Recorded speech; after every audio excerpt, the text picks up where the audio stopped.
Classic-30, converted into a head. This way I have my extension speaker jack right here, and the one that came with the combo, the internal speaker. This wire, I just put I put a jack on it. That's all, and that's the one I use normally. And then if I run an extra cabinet, I put an extension cabinet. What's going on with the Classic-30 is it's seen about 20 years of service, and now the power tubes pretty much. And I'll show you what they look like when they start getting bad. Right now, I got to take the this frame out. It protects the tubes. So I'll take that off so I can get at the tubes.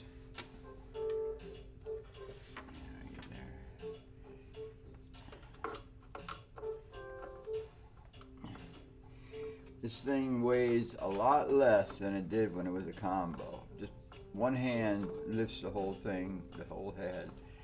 And since I was doing a few churches, I had to have something light. I can't be carrying.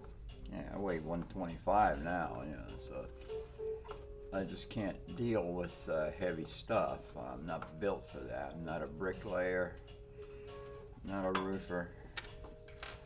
Not really a construction worker. I'm just what God made me to be, and that's a musician. Kind of on the wimpy side, but I don't mind. That's what it takes, that's what it takes.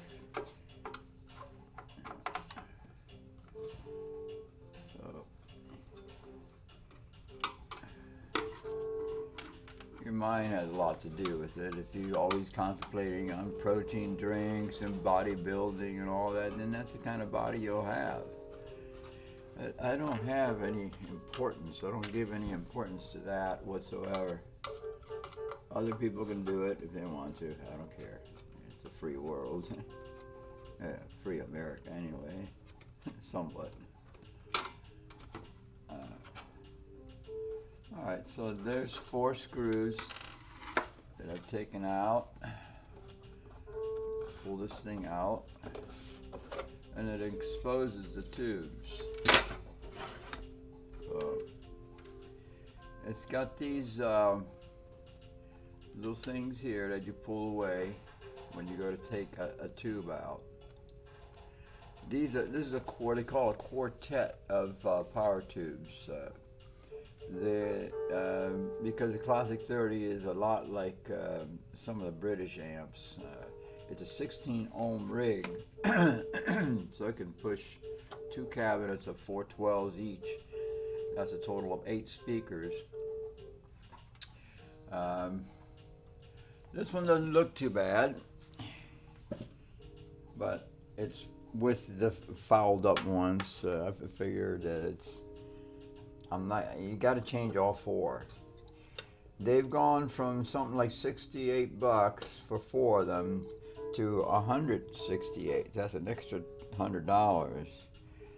And this is a Mesa tube, so I have a feeling they're just not matched. Here's an EL84. That's what they are.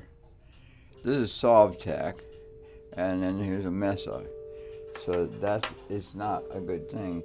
I bought all Sovtech, which is a Russian company, Soviet Union. Now here's what they really go when they got a lot of use. Let me stand behind the camera. You can see all that frost there, and this one was arcing, like it would just spike. And you'd see this light come out the length of the tube.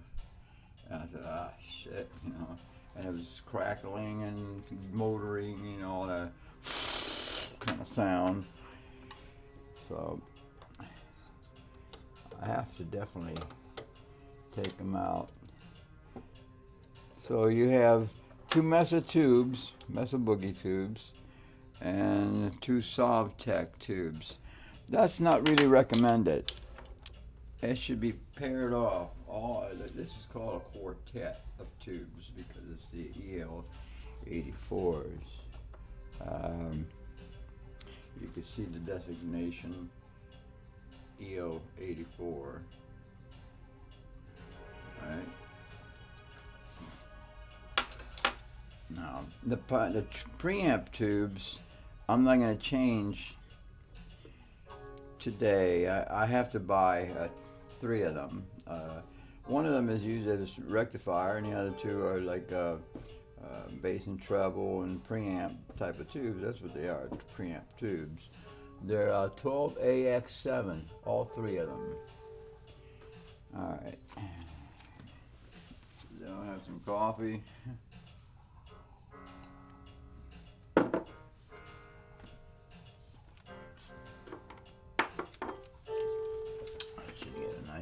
Sword.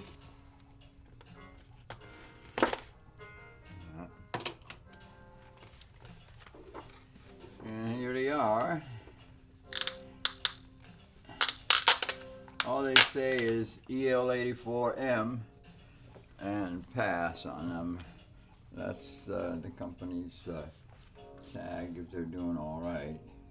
It just says pass and some kind of number. Let's get this done.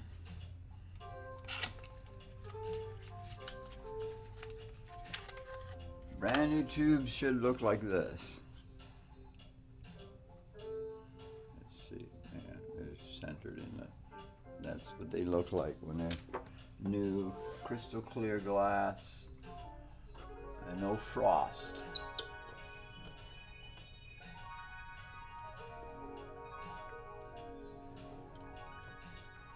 That goes in there, and then this clip goes over and holds it in firmly.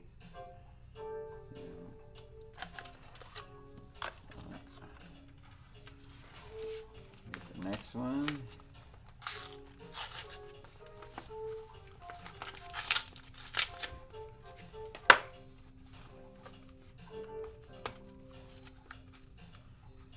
Yeah, it's a custom shop.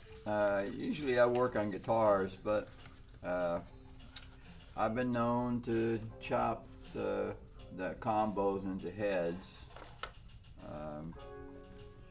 I've done it on the Prowler, I've done it on several amps. I just don't like the combos, they're too heavy, and if you buy the head you only get 1 jack output.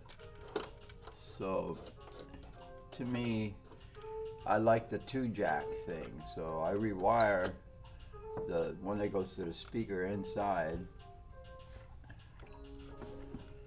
I just kind of, this is, anyway, same thing, you go like that. And, get the next one.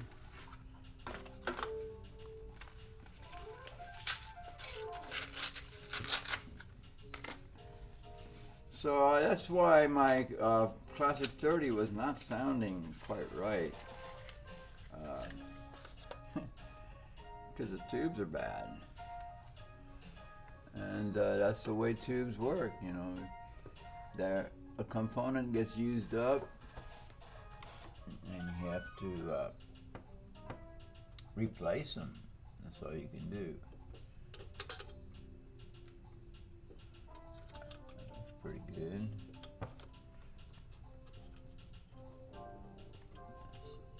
There we go. And I try to get them to go in straight.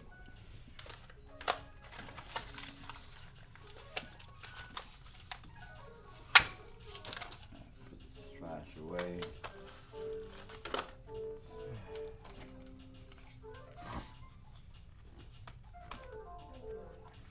So this thing weighs so little, maybe 12 pounds, I don't know. Whatever the frame is the heaviest in transformers. There's 2 of them. This one here and the output transformers.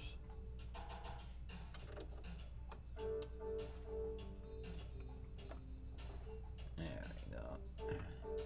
So one is like it controls the input of 110 and all that, the power source, and then the one that puts out the power should be that one there. It takes care of the voltage and current coming from the amp to the speaker. Now that's pretty good right there.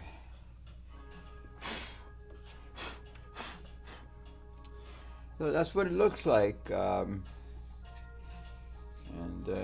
I'll probably be doing some jamming with it, and, with the Classic-30, and it should sound better. Once I get the preamp tubes in, these three, then it should sound cleaner, but do all its grunt stuff that it likes to do. Classic-30s are kind of on the British side. The sound of it, kind of like the Voxes that have the 16 ohm 4 tubes thing, That right there, that's a dead giveaway. Yeah, definitely. That's what let me know, wow, if it got that bad, then all of them are bad, but they're sharing the same circuit path. So you got to get them all put out the same, which is how they balance everything. They put them on a bench and test them with meters, and before they sell them, they got to make sure that they're all, it's a perfectly matched quartet. That's what they call them, quartet. The big tubes, like the Prowler has, 6L6 GC, is 2 of them only. But if you want to go to 16 ohm load and push it, then you need 4 of them. But I like the 2 tube thing. I like the sidekick kind of amp, and that's what the Prowler is for me. It's an amp head now. It was very heavy, and it's still heavy as a head. It's very heavy. Because it has a big wooden cabinet and all that, and I couldn't chop that the same way. With the Classic-30, I completely stripped it down to the frame, the steel frame. I found this piece of wood, and it's just a 1/2 inch, but it's maple, so it's hard. And on the other side, and that's what I did. One has the handle. You can see I can lift it with one hand, and I'm not, you would consider me a 125-pound weakling, but I can deal with this, I can't deal with 68-pound speaker cabinet and combo type thing, plus the amp in it and the speaker in it and the wooden construction, whatever. It ends up pretty heavy. If you like all that in one thing, the other thing is I don't use open back cabinets. I just hate them. All that wasted effort bouncing off of the wall, coming out of the back of the speaker. You're only getting half the performance, and it ends up being a piston action like that. It doesn't emanate. When it emanates, both hands, it emanates like this, and it covers a much wider area, and you don't have no hot spots. That's why infinite baffle, I use only one speaker. With this one, I use a 16 ohm speaker, and it's 200 watts, so it's an EVM 12L lead speaker. And it says finest, America's finest lead guitar speaker, something like a guitar speaker. And that's what I like to use. I like infinite baffle. It's more accurate and it's more spontaneous than the open back or the ported. I don't like the ported either. It sounds rubbery to me. It has to be instantaneous. When I attack it, when I attack it with a pick, it should be responsive, immediately responsive. And that's the kind of sound I like. And plus the cabinet, internal volume's gotta be right. That's all it is to it.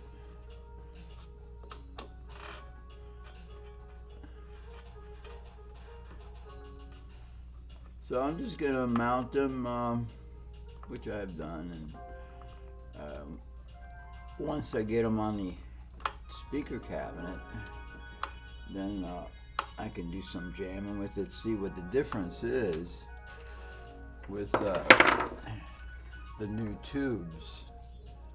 It should sound cleaner, but yet overdrive really well and crisper.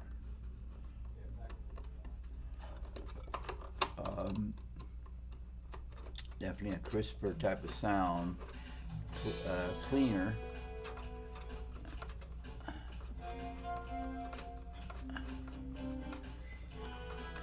That's in there.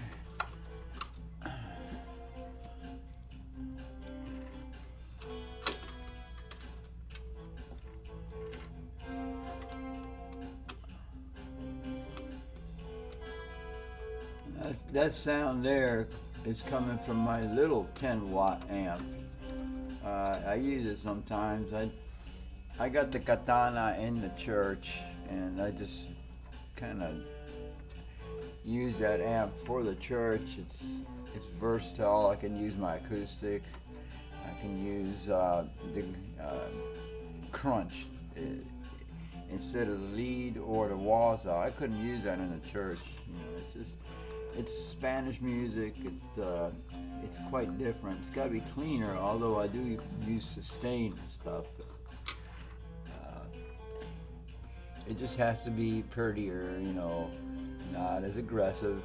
I was using the Paul Reed Smith, and it was just too much of a rocker kind of guitar, so I went to Jennifer, which is more of a jazz guitar, a single cutaway. Weighs 10 pounds, Jennifer does, and it's got the hottest pickups, but they are the sweetest sounding pickups. A whole 1/4 inch of Alnico on the bridge pickup. That's how that is. And that's pretty much it there.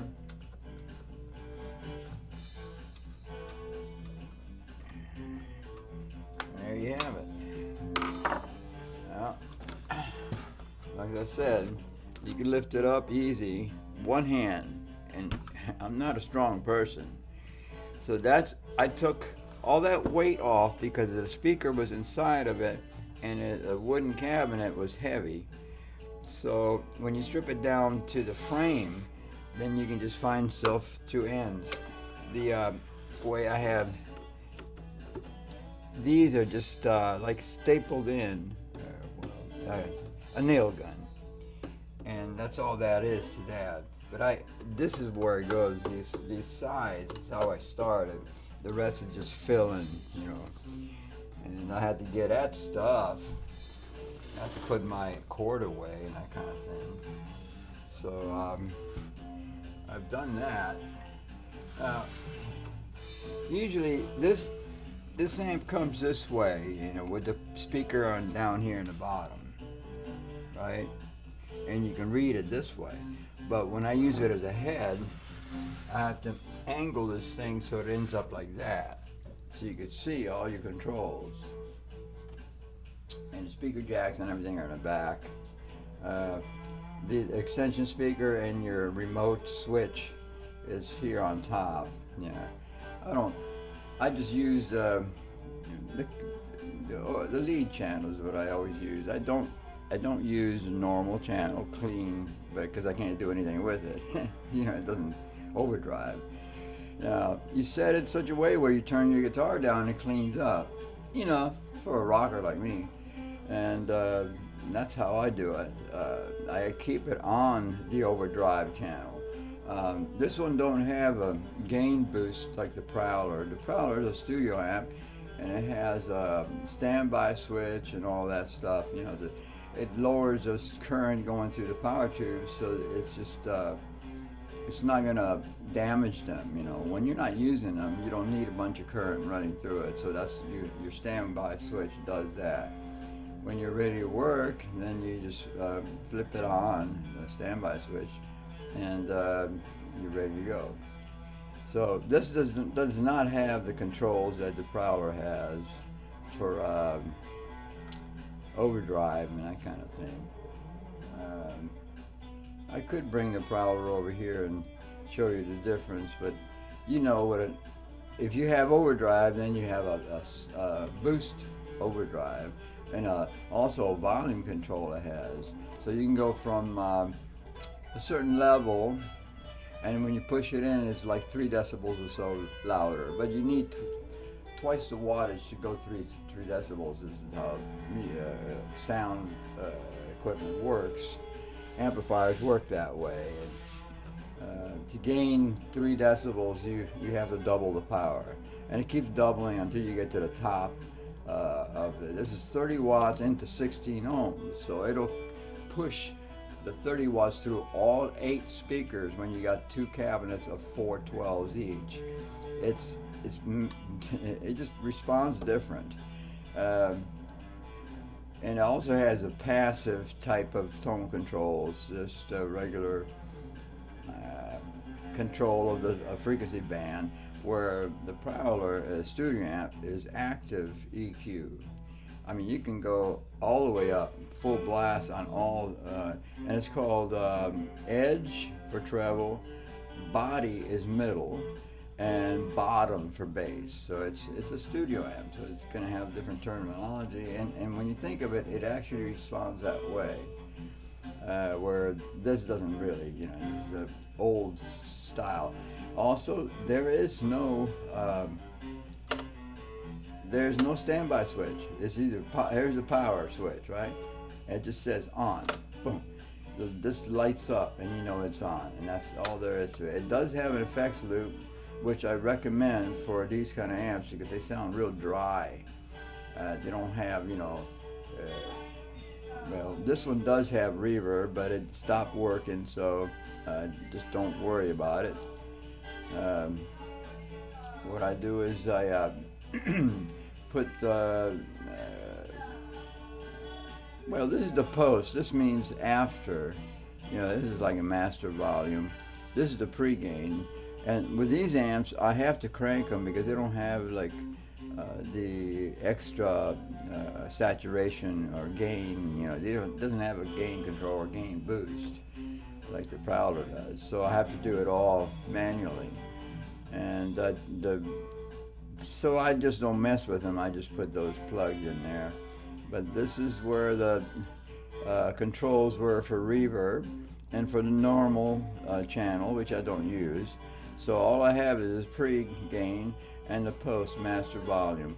I have bass, and these, like I said, these work differently. So I think I had like just on the top of the 5 or the bottom of the 6, like that. And then the treble, it needs to go up, usually around there, with this amp. But the other one, you can put all 3 bands equal and control it from your gain. So on the, look at the pre-gain on this one's like just past the tail of the 9 to get the sound I like, to make it elastic and sweeter, that kind of thing. More saturated. In other words, I want it to cream out like the Prowler. Well, so then I got to keep it up kind of high on the gain. And that's basically the difference between these two. This one's, it's got more punch, more aggressive kind of amp, British, bad teeth and all. And that's how I treat the Classic-30. I think it's a good job. What I'm going to do next is take some black satin paint, spray paint, and just dismount everything, and just because everything else I have is black, and this thing stands out like a sore thumb with the color that I have. So now these are the old tubes. The new tubes are in, and all I needed was a screwdriver, and that was it.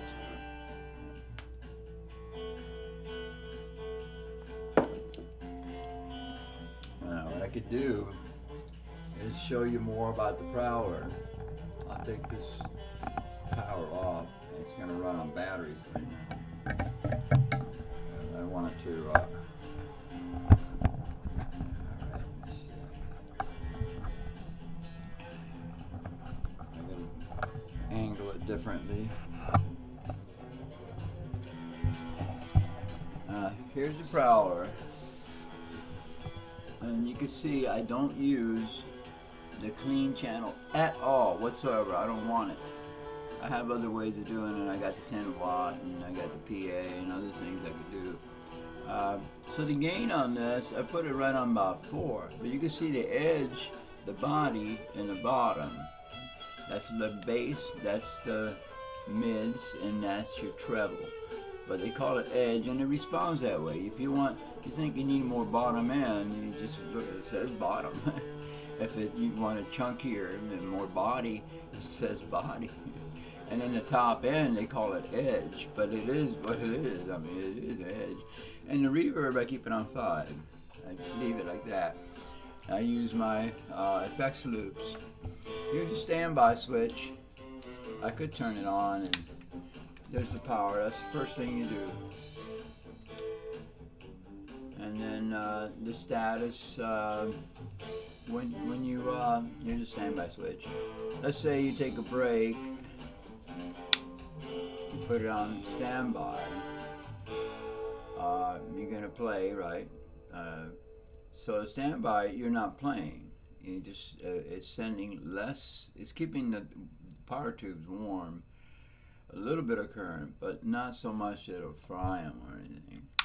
And so once you turn it off, this light, as it dims down all the way, then your guitar starts to sound. And like I was saying, this has a gain. See, and I keep it in. So I do have a lot of overdrive. And this is a volume thing. I also keep that in like that. It gives me that extra 3 decibels. So this is a foot